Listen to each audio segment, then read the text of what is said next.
नमस्कार. आज आपण दातांच्या एका अशा उपचाराबद्दल बोलणार आहोत, ज्याचं नाव ऐकलं तरी अनेकांच्या मनात भीती निर्माण होते. पण खरं तर हा उपचार दात वाचवण्यासाठी एक वरदान आहे. हो, अगदी बरोबर. आपण बोलतोय रूट कॅनलबद्दल. विचार करा, मध्यरात्र झाली आणि अचानक दाढीतून एक तीव्र कळ यायला लागते किंवा मस्तपैकी आईस्क्रीम खात असताना अचानक दात इतका सणकतो की नकोसं होऊन जातं. हे खूप जणांनी अनुभवलं असेल नाही का? आणि मग डेंटिस्टकडे गेल्यावर कळतं की निदान आहे रूट कॅनल. बास. हे नाव ऐकलं की अनेकांच्या पोटात गोळा येतो. पण खरंच ही भीती कितपत योग्य आहे? चला जरा खोलात जाऊन बघूया. हे वाक्य खूप महत्त्वाचं आहे. अनेक जण घाबरून दात काढून टाकण्याचा सोपा मार्ग निवडतात, पण तीच सर्वात मोठी चूक ठरू शकते. रूट कॅनल दाताला मारत नाही, उलट त्याला एक नवीन आयुष्य देतं. पण मुळात हा दात इतका का दुखतो, या वेदनेमागचं विज्ञान काय आहे हे समजून घेण्यासाठी आपल्याला दाताच्या रचनेबद्दल थोडं जाणून घ्यावं लागेल. तर बघा, आपल्या दाताला मुख्यत्वे 3 थर असतात. सगळ्यात बाहेरचं जे पांढरं कठीण कवच दिसतं ते म्हणजे इनामेल. त्याच्या आत असतो डेंटिन नावाचा थर आणि सगळ्यात आत दाताच्या केंद्रस्थानी असतो पल्प, म्हणजेच दाताचा जीव किंवा आपण ज्याला सोप्या भाषेत नस म्हणतो. आता होतं काय की दाताला लागलेली कीड हळूहळू वरचे दोन्ही थर पोखरत थेट या आतल्या नसेपर्यंत म्हणजे पल्पपर्यंत पोहोचते. तिथे बॅक्टेरियाचा संसर्ग होतो, पू तयार होतो आणि याच इन्फेक्शनमुळे त्या असह्य वेदना सुरू होतात. अच्छा, मग या भयंकर वेदनांवर उपाय काय? तर तो उपाय आहे रूट कॅनल. घाबरू नका, ही प्रक्रिया फक्त 4 सोप्या पायऱ्यांमध्ये केली जाते. चला तर त्या पायऱ्या कोणत्या ते पाहूया. बरं, तर ही प्रक्रिया नक्की होते कशी? सगळ्यात पहिलं आणि महत्त्वाचं पाऊल म्हणजे भूल देणं.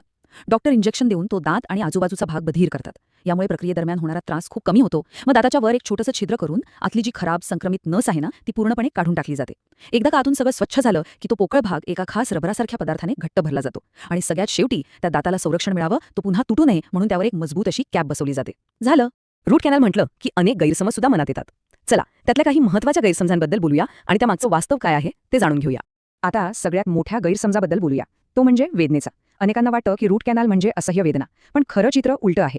ज्या असह्य वेदना होत असतात त्या दाताच्या आतल्या इन्फेक्शनमुळे होतात. रूट कॅनल ही प्रक्रिया भूल देऊन केली जाते आणि ती त्या वेदनांना थांबवण्यासाठीच असते, वाढवण्यासाठी नाही. दुसरा एक मोठा गैरसमज आहे खर्चाचा.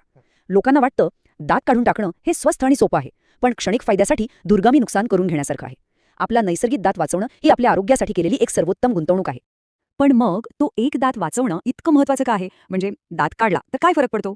चला बघूया. जेव्हा आपण एखादा दात काढून टाकतो तेव्हा ती जागा रिकामी राहते. मग होतं काय की आजूबाजूचे दात त्या रिकाम्या जागेकडे सरकायला लागतात, वाकडे होतात. यामुळे फक्त चावण्यावरच नाही तर संपूर्ण जबड्याच्या रचनेवर आणि संतुलनावर परिणाम होऊ शकतो. म्हणूनच हे लक्षात ठेवणं खूप महत्त्वाचं आहे की आपला प्रत्येक नैसर्गिक दात अनमोल आहे. एका दाताचं संरक्षण करणं म्हणजे आपल्या संपूर्ण तोंडाच्या आरोग्याचं आणि रचनेचं संरक्षण करण्यासारखं आहे.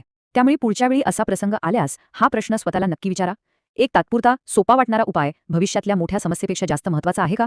आणि जाता जाता एक महत्त्वाची सूचना, इथे दिलेली माहिती ही केवळ शैक्षणिक आणि सामान्य ज्ञानासाठी आहे. याला वैद्यकीय सल्ला समजू नये. दातांच्या कोणत्याही समस्येसाठी किंवा उपचारांसाठी नेहमी आपल्या डेंटिस्टचा किंवा तज्ज्ञांचा सल्ला घ्या.